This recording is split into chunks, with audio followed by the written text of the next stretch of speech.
Também os times rebaixados para a Série B.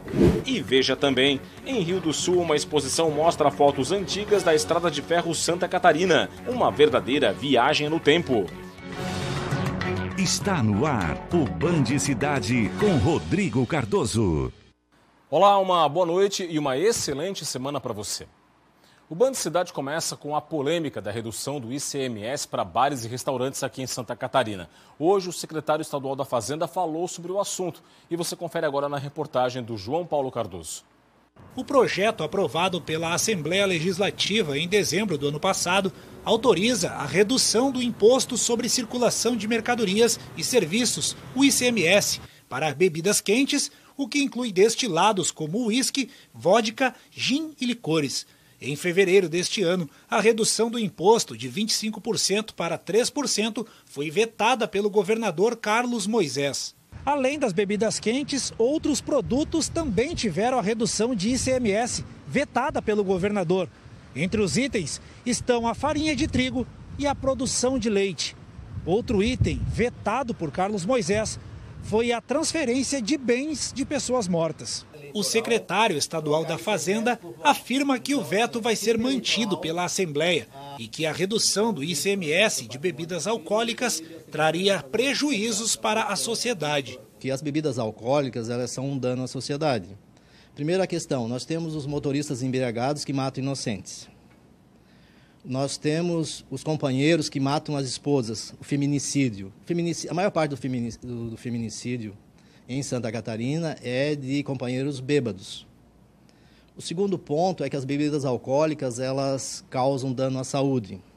Nós temos o alcoolismo e nós temos a cirrose, nós temos as doenças. E vai desencadear um incentivo do Estado via uma tributação reduzida para aumentar esse dano à sociedade. A diminuição alíquota de ICMS é uma das principais reivindicações dos donos de bares e restaurantes. A entidade que representa o setor apontou que o benefício traria um fôlego maior para um grande número de empresários impactados pela carga tributária e que foram afetados pela pandemia. O governo discorda. Afirma que o benefício iria apenas para 1% dos bares e restaurantes, já que os outros 99% aderiram ao Simples Nacional e não seriam impactados. Além disso, o secretário estadual da Fazenda diz que a redução de receitas em ano de eleição é proibida, porque pode ser considerada crime eleitoral. Esse ano não pode ter renúncia de receita, porque a legislação eleitoral ela classifica como crime eleitoral. É como trocar votos por redução tributária. Para falar do assunto comigo aqui no estúdio, Roberto Azevedo. Roberto, boa noite, tudo bem? Boa noite, Rodrigo. Boa noite a você que nos assiste. Roberto, o que se tem visto ao longo dessa polêmica toda é que isso virou uma verdadeira batalha de argumentos e versões. Tem de todos os lados, não é? Sabe aquela história da narrativa? É o que está acontecendo aí. O secretário não falou, mas essa renúncia fiscal a que ele se referiu seria de 50 milhões de reais. Num estado onde até hoje tem gente batendo na mesma tecla por causa daqueles 33 milhões de reais pagos por 200 respiradores e que o governo diz que já tenha ajustado esse dinheiro para receber de volta, já está tudo congelado a conta de quem participou naquela falcatrua, 50 milhões é um valor muito grande. O secretário acrescentou fato novo, essa questão da legislação que impede a redução de impostos em ano eleitoral. É um fato, mas também não disse que, se o governo fosse derrotado ou for derrotado na Assembleia, a votação ainda não aconteceu esta semana, ele teria que fazer o ajuste deste aumento do pagamento do ICMS na indústria, em quem fornecesse o produto, em quem fornecesse a bebida quente. E aí acabaria com a outra parte da isenção que já existe embutido. É uma guerra de versões. É uma guerra que não pode ser levada para esse campo moral, de que a bebida faz isso ou faz aquilo, porque a pessoa que bebe, ela bebe porque ela quer e porque ela gosta. Então ela tem que arcar com as consequências do que ela faz. Não seria esse o campo do governo. O campo do governo é dentro da legalidade. E o campo dos empresários do setor também no mesmo sentido. Vamos ver o que acontece sobre esse assunto. A reunião decisiva é ainda esta semana. Daqui a pouco eu volto com mais comentário aqui no Band Cidade. Ok, Roberto, começou hoje o prazo de entrega da declaração do Imposto de Renda 2022, ano base 2021. Os contribuintes têm até o dia 29 de abril para enviar a declaração para a Receita Federal. A Receita espera receber neste ano mais de 34 milhões de documentos. Os contribuintes que enviarem a declaração fora do prazo determinado deverão pagar multa de R$ 165 ou de 20% do imposto devido, prevalecendo o maior valor.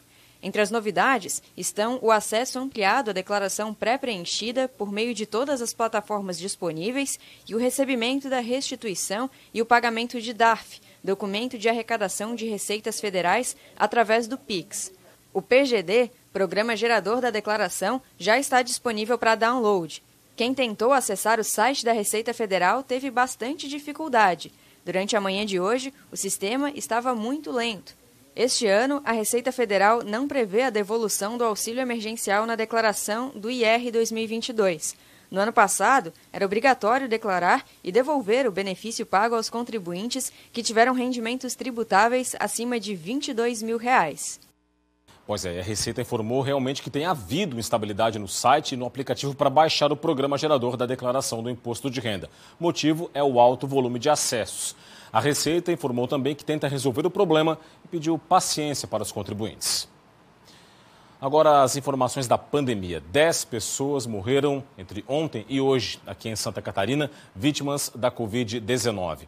Os dados estão aqui no telão do Band Cidade. A gente vai ver agora como é que está a estatística da doença, não é? São 21.469 mortes provocadas pela Covid-19 desde o começo da pandemia. Vidas que se perderam para o coronavírus. 641 novas confirmações foram feitas de ontem para hoje, total de 1.632.523 casos aqui em Santa Catarina, com 1.600.379 pacientes que se recuperaram da contaminação. 10.675 casos estão ativos. Tem havido uma redução, felizmente, né, no número de casos ativos em Santa Catarina, mesmo com o carnaval, inclusive, né? 79,44% é a ocupação de leitos de UTI adulto geral aqui em Santa Catarina. E o novo mapa de classificação de risco para a Covid-19, divulgado pela Secretaria Estadual de Saúde, registrou um número de regiões no menor risco para a doença maior em relação à semana anterior.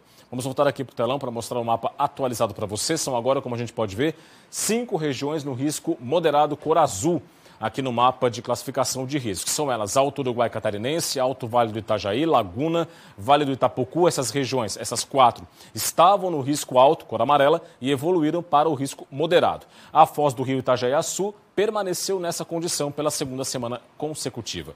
O médio Vale do Itajaí estava na cor laranja, risco grave, e agora evoluiu, está em amarelo, risco alto, cor amarela. E as demais áreas, como a gente vê no mapa, permanecem no risco alto, cor amarela, para a Covid-19.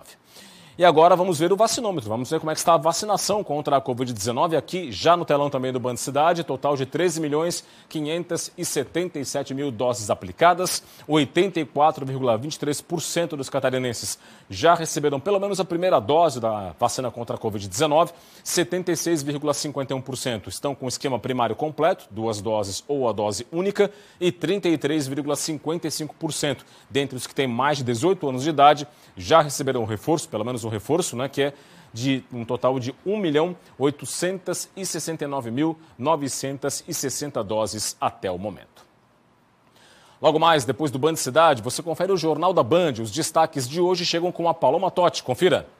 Olá, estou aqui para contar alguns dos destaques do Jornal da Band desta segunda-feira. Moscou faz série de exigências para um cessar-fogo, entre elas a rendição e o reconhecimento da Crimeia e de regiões separatistas. Avião da FAB para resgatar brasileiros na Ucrânia parte, levando mais de 10 toneladas de alimentos e remédios. Petróleo atinge novo recorde, com possível boicote de Estados Unidos e Europa às importações da Rússia. Tudo isso e muito mais daqui a pouco, às 7h20 da noite, no Jornal da Band. Até já. Com informação ao vivo, a BR-101 em Palhoça, região metropolitana da capital, vai ser interditada no sentido norte na madrugada de quarta-feira. Os detalhes agora ao vivo. Vamos lá para a BR-101, trecho de Palhoça. Lá está o João Paulo Cardoso, que tem as informações para a gente. João, muito boa noite. Onde é que vai ocorrer essa interdição e por que ela vai ocorrer? Conta para a gente. Oi, Rodrigo. Boa noite a você, boa noite a todos que acompanham o Band Cidade. Essa interdição vai ocorrer a partir das 0 hora de quarta-feira, dia 9 de março. E as intervenções vão ser nos quilômetros 220 e também no quilômetro 218 da BR-101, no sentido norte. Fica bem próximo daquele ponto onde vai ser construída a interseção da BR-101 com o contorno viário de Florianópolis. Então fiquem ligados, né, quem está aí assistindo o Band Cidade, que é a interseção. As intervenções vão ser feitas no quilômetro 218 e 220 da BR-101 no sentido norte. Bom, por que foi escolhido o horário das 0 hora, um horário diferenciado? Por causa do movimento. Inclusive, o nosso cinegrafista Leonardo dos Santos vai mostrar essa movimentação, como é no período da noite. Apesar de não ter aquele congestionamento, o movimento é intenso. Bom, e o que vai ser feito aqui no local, Rodrigo? É a instalação de um painel de mensagem variável. E essa estrutura ela vai dar orientações para os motoristas durante o andamento das obras. Como vai ser feita essa interdição? De 0 hora a 1 hora da madrugada, tem interdição no quilômetro 218 norte, para remover o painel existente. E também, das 3 horas da madrugada, tráfego liberado. Das 3 às 4 da madrugada, nova interdição. E no quilômetro 220 norte, que é para a reinstalação do painel. Bom, Rodrigo, e essas obras, os trabalhos, vão ser feitos pela empresa Artéres Litoral Sul, aliás, uma empresa contratada pela Artéres Litoral Sul, que é a concessionária responsável pelo trecho norte da BR-101 e também responsável pelas obras do contorno viário de Florianópolis. Rodrigo, eu volto contigo no estúdio do Band Cidade. Obrigado, João, pelas informações. Uma ótima noite para você. Mudando de assunto, as polícias civis do Rio Grande do Sul e de Santa Catarina prenderam neste domingo, em Nova Petrópolis, no estado gaúcho, mãe e filha. Elas são acusadas de forjar um falso sequestro para tentar extorquir dinheiro de uma família catarinense.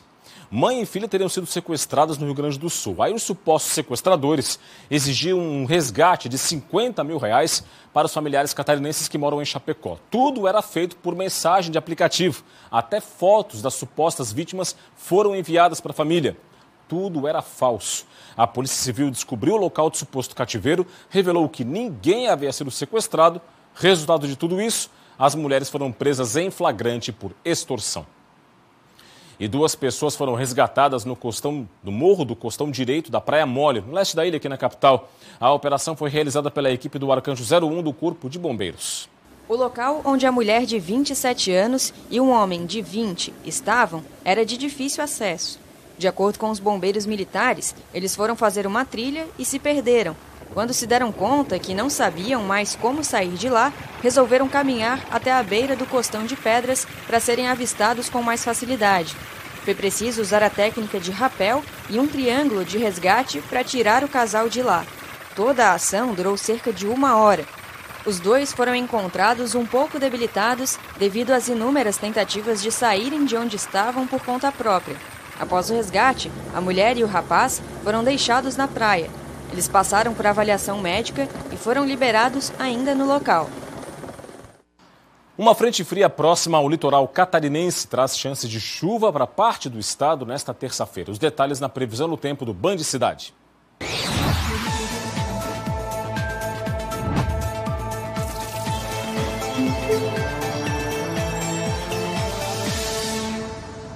A terça-feira vai ter nebulosidade variável com aberturas de sol em Santa Catarina. À tarde e à noite ocorrem pancadas de chuva com o risco de temporais localizados associados à queda de granizo e ventos fortes. O forte calor dos últimos dias diminui um pouco nesta terça-feira.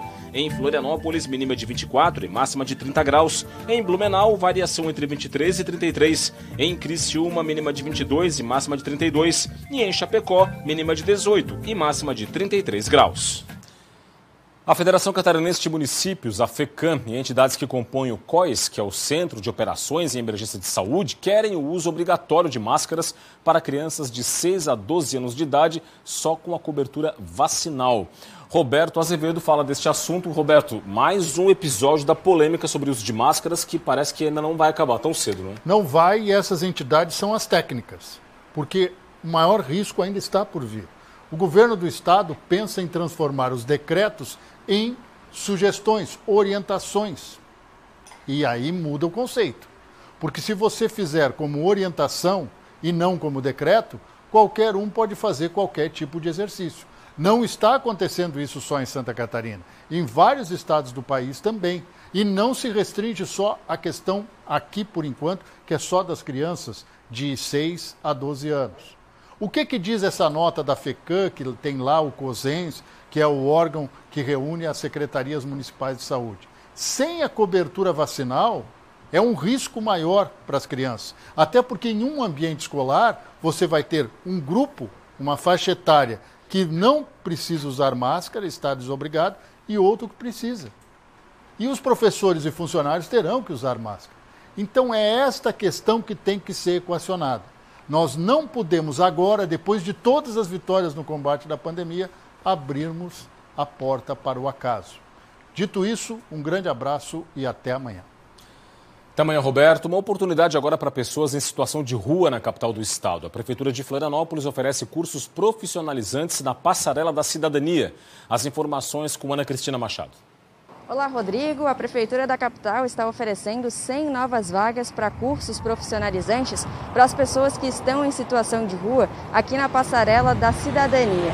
Os cursos são para as áreas de culinária, barbearia, auxiliar de cozinha, garçom e também curso para confecção de currículos. A gente sabe que as histórias de pessoas que estão em situação de rua são das mais variadas, né? Algumas delas, inclusive, já trabalharam, já têm o seu curso. E esse curso específico, né, de confecção de currículo pode ajudar então essas pessoas a voltar para o mercado de trabalho e para aquelas que vão conseguir o seu primeiro emprego para entrar então no mercado de trabalho. Esses cursos, né, fazem parte de um projeto da Prefeitura aqui na Passarela da Cidadania que se chama Fábrica dos Sonhos. Aqui eles oferecem cursos profissionalizantes, oferecem alimentação, itens de higiene e também pernoite para as pessoas que estão em situação de rua. Esses cursos profissionalizantes já são oferecidos desde o ano passado e desde lá 50 pessoas já conseguiram terminar os cursos profissionalizantes oferecidos pela Prefeitura. Ana Cristina Machado para o Band Cidade. Hora do esporte por aqui.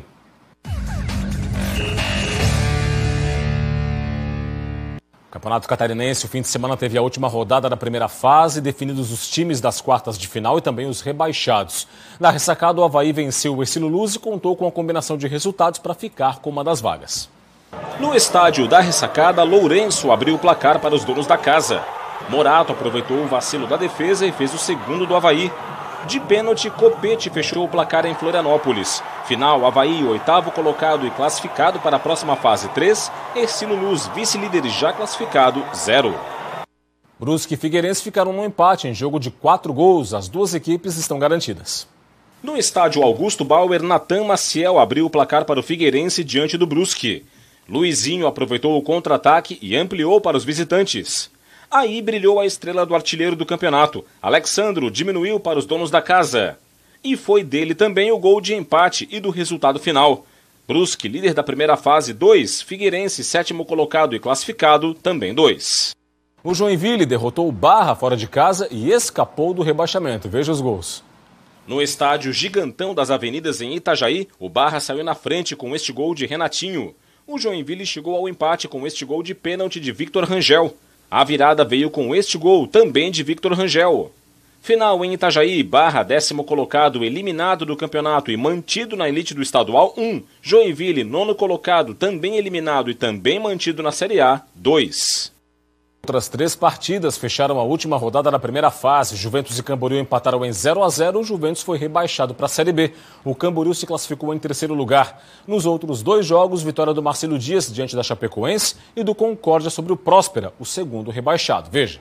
A Chapecoense recebeu Marcílio Dias na Arena Condá e o Verdão do Oeste saiu na frente e abriu o placar com 15 minutos de jogo. Perotti, o artilheiro do clube, deixou dele. Mas antes de ir para o intervalo, Rômulo balançou as redes e deixou tudo igual. E na segunda etapa veio a virada. Rafael Klein garantiu a vitória e mais 3 pontos na primeira fase para o Marcílio Dias. As duas equipes conseguiram a classificação para as quartas de final. O Próspera recebeu Concórdia e precisava da vitória para escapar do rebaixamento e tentar uma vaga no grupo de classificação. Mas o time da raça viu o Galo do Oeste abrir o placar no segundo tempo com Marcelinho. E depois ampliar no final da partida com Rafa Marcos. Essa derrota rebaixou o time de Criciúma à 2ª divisão do Campeonato Catarinense. O Próspera fecha a participação no estadual na 11ª posição com 10 pontos somados. Já o Concórdia ficou na 4ª posição com 20 pontos. E você vê agora na sua tela os duelos das quartas de final do Campeonato Catarinense. No próximo sábado, 4h30 da tarde, Figueirense e Hercílio Luz se enfrentam no estádio Orlando Scarpelli. 7 da noite tem Marcílio Dias e Camboriú no estádio Doutor Hercílio Luz. No domingo, às 4h da tarde, tem Chapecoense e Concórdia na Arena Condá. E às 6h30 da tarde, Avaí e Brusque se enfrentam na Ressacada. Os jogos de volta estão previstos para 19 e 20 de março, com mando de campo invertido. E vale lembrar que nessa fase, Hercílio Luz, Camboriú, Concórdia e Brusque jogam por 2 resultados iguais para avançar para as semifinais. Está aberta na Fundação Cultural de Rio do Sul, no Alto Vale, uma exposição com fotos antigas da Estrada de Ferro Santa Catarina. É uma verdadeira viagem no tempo. Confira. As fotos que estão expostas na Fundação Cultural de Rio do Sul lembram um tempo onde o trem era visto com frequência na região do Alto Vale. As imagens ainda geram saudade em muita gente que pôde andar na antiga Maria Fumaça. A história da Estrada de Ferro Santa Catarina começou no início do século passado. Começou a construção, né, e todos os trâmites, né, negociações já no ano de 1909. Vem em direção então a Rio do Sul, chega aqui somente no início da década de 30, justamente pelo problema todo, né, da serra, né, que tinha bastante questões aí para serem resolvidas, né, com morros, pedras, né, tal, etc. A exposição também mostra momentos históricos para a região, como, por exemplo, a construção da Ponte dos Arcos em Rio do Sul. Também é possível ver os trabalhadores da Estrada de Ferro, as estações e vários outros registros. Uma época em que o trem era muito importante para a população. E se a exposição traz momentos históricos e felizes da Estrada de Ferro, também faz lembrar do ano de 1971, quando o trem passou pela última vez na região. São fotografias que contam essa trajetória, desde o início da construção, né, pegando esse trecho, né, de Ibirama, Lontras, e vindo de encontro aqui à cidade de Rio do Sul. No dia 12 desse mês, essas imagens estarão expostas numa galeria no centro de Rio do Sul, para que mais pessoas tenham acesso. Essas fotos que estão na Fundação Cultural de Rio do Sul são só algumas do acervo que está disponível no Museu de Rio do Sul. A comunidade também pode ter acesso às imagens. São mais de 100 fotos, além de objetos da antiga Estrada de Ferro que estão expostos no museu. A exposição com as fotos na Fundação Cultural de Rio do Sul fica aberta ao público até o fim de março. E é isso, o Band Cidade de hoje fica por aqui. As reportagens desta edição estão no YouTube da TVBB. Para acessar, aponte a câmera do seu smartphone para o QR Code que está na sua tela. Vem aí as informações mais importantes do Brasil e do mundo no Jornal da Band. Mais informações de Santa Catarina amanhã, 12h30 no Jogo Aberto SC e 12h50 no SC Acontece. Para encerrar, imagens ao vivo de Balneário Camboriú, litoral norte do estado. Tempo bom na cidade. Muito obrigado pela audiência, um forte abraço, boa noite para você e até amanhã. Tchau, tchau.